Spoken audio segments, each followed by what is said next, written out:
Once upon a time, in the greatest place on earth, in this country full of happiness, people holding hands, people full of joy, and gainful employment, in comes this horrible disease from overseas and videos of people spitting in elevators trying to infect each other, and before you know it, there's a pandemic. Well, what does the government do in this beautiful country? It gives businesses free money under the Paycheck Protection Program. Now, under the Paycheck Protection Program, PPP for short, businesses were encouraged to not lay off people. So the goal of this loan was to keep businesses open even when there was a pandemic and when there was this widespread uncertainty of what was going to happen in the world. Now, when the PPP loans were first rolled out, it was very chaotic. There were all these headlines in the news where small business owners were not able to get their applications in, banks were stopping taking applications, and then the government decided to punish people by publishing what companies took this free money. So then you had these big corporations who had to answer to the public as to why they were taking this money that was meant for smaller business owners, and then you had these same big corporations returning the money. Now, in the midst of all of this, what came out was the documentation requirements were very simple. So you had some opportunistic people who said, hey, if it's so easy to go in and show that I have about $1 million in expenses,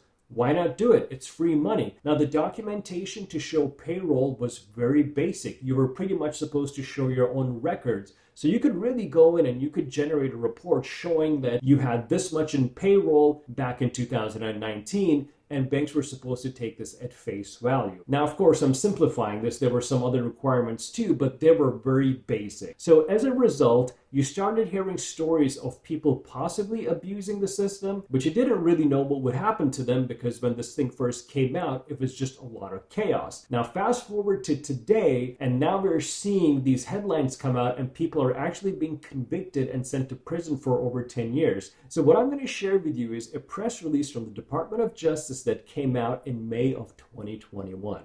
Mustafa Qadiri, 38 years old, was charged with 4 counts of bank fraud, 4 counts of wire fraud, and 1 count of aggravated theft, and 6 counts of money laundering. Now, this guy gets pretty creative with his fraud. Federal prosecutors said Mr. Qadiri's efforts to obtain federal loans started in late May 2020 and netted him nearly $5.1 million by early June. So in 1 month, or let's say 2 months, this guy got $5 million of free money. But wait, what did he do with this money? Did he pay payroll? What he did was he bought himself a Ferrari 458 Italia, a Lamborghini Aventador, and a Bentley Continental GT Coupe with that $5.1 million.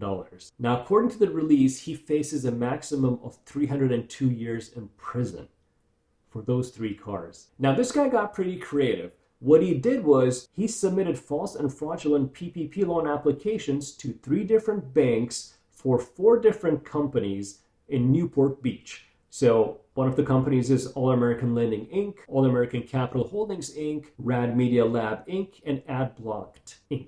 Now, of course, I tried to check out their websites to see if these businesses still have websites. And it looks like Mr. Qadiri has stopped paying GoDaddy the domain fees. I guess he had better uses for that $5.1 million. The press release also says that he used the money for lavish vacations and payment of his personal expenses. So the release also says that Mr. Qadiri, in addition to submitting fraudulent company information and altered bank account records, Mr. Qadiri is also accused of using someone else's name, social security number, and signature on the applications. So here's where this gets even better. Now, a separate article states that California CPA pleads guilty in PPP loan fraud scheme. 73-year-old Bernard Turk faces a maximum jail sentence of 20 years. Well, what did he do?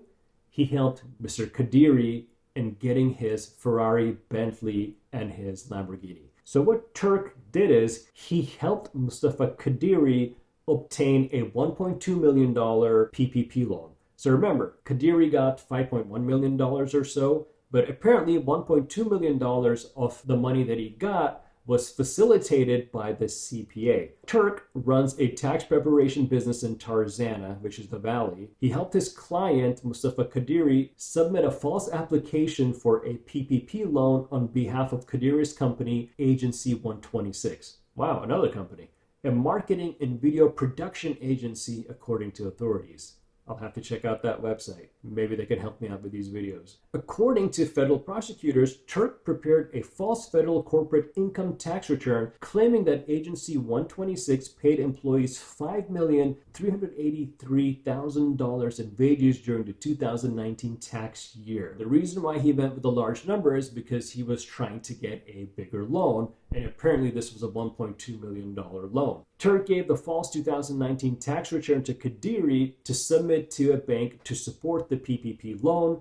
To hide his involvement, Turk, which is a CPA, marked the false tax return as self-prepared. So if you've ever done your tax return yourself, there's a box in the end where you can mark that someone else did it for you or that you did it yourself. What Bernard Turk did is, to protect his own self, he marked on the box that it was self-prepared to put this on Qadiri. Turk admitted that both he and Qadiri knew that Agency 126 had no employees, paid no wages, and never filed tax returns with the IRS. Qadiri electronically submitted the false tax return that Turk prepared to the Small Business Administration and the bank in support of Agency 126 fraudulent PPP loan application. On the false 2019 tax return submitted to the bank, Qadiri removed the self-prepared designation and replaced it with Turk as a preparer, prosecutors said. So these two guys are trying to put it on each other even before any money has left the Small Business Administration. So obviously Qadiri has snitched on a CPA at this point, and if you look at the dates of these releases, it makes a lot of sense. Qadiri was arrested back in May of 2021. The article that I just read was published in August of 2022. He got his 73-year-old CPA arrested. So unfortunately, I've not been able to find the sentencing information for Mr. Qadiri. I would love to know how many years one gets for buying a Lambo, Ferrari, and a Bentley with SBA money under fraudulent pretenses, and then to ask the question, was it worth it?